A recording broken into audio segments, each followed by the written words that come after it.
はい、あれです。今回はですね、ちょっと短い動画に、雑談、の動画になります。雑談って何の話かというと、野鳥撮影で、使ってるちょっと雲台の話ですね。野鳥撮影で、三脚買って、雲台買ってってどんどんこうしていくと思うんですけどね。その中の、おすすめの、雲台を、ご紹介しようかなと思ってまして、知ってる方は有名なんで結構知ってはる人が多いとは思うんですけど、僕の動画でも何本か、以前に出てきてる部分があるんで、150、600であったり、200、500であったり、僕が使ってるのは556であったり、それぐらいのレンズで、使ってはる人に、おすすめの雲台になるんで、その辺だけ、ご理解ください。はい。でまず1個目がですね、マンフロットの、ちょっと待ってね、ちょっと見ます。マンフロットの MVH502A、もしくは MVH502AH っていう、雲台があるんで、これはね、僕も以前使ってた雲台で、動画何本か多分上がってると思うんですけど、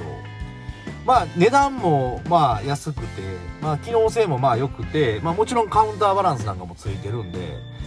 すごいおすすめの、雲台です。ただデメリットが1個だけあって、シャッターボタンが右にあるんで、雲台のそのロックレバーっていうのが左にある方がほんまはいいんですけど、この雲台右に、ロックレバーがあるんで、もし左に持ってきたい場合は、雲台を回転させて、反対向けて、使ってもらうと、左にロックレバーが来るんで、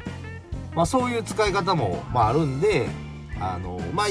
いて言ったらそんな感じですかね。で、二つ目は、ベルボンの FHD66A っていう、雲台になるんですけど、これもね、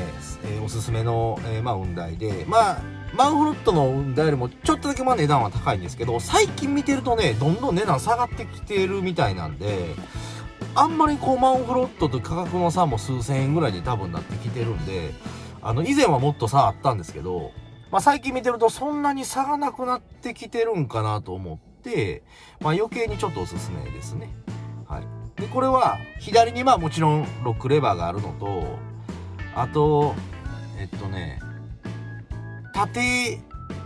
構図の写真がワンタッチで撮れるんで、雲台がパカンとこうなるんで、縦構図も一瞬にして、撮れるような、システムになってるんで、縦構図なんかね、撮る方にはこちらの雲台の方がおすすめかなと思いますね。はい。それだけの動画なんですけど、たまにね、雲台何買ったらええんやろなって迷ってはる人がたまに見かけるんで、僕も記録動画として残ってたら、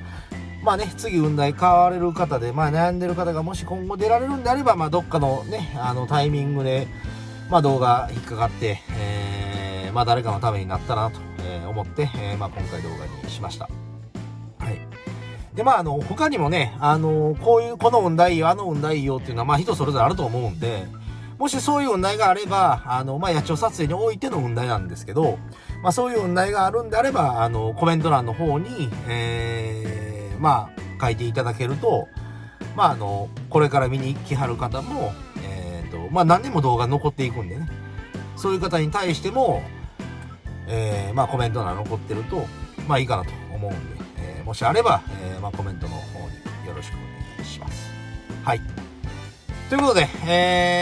ょっと今日短い動画にはなるんですけど、おすすめの、雲台2選ということで、はい。僕は、その2つですね。その2つの雲台を、おすすめしますと、いう動画でした。はい。ということで、今回動画はこれで終わりたいと思います。はい。お疲れ様でした。バイバイ。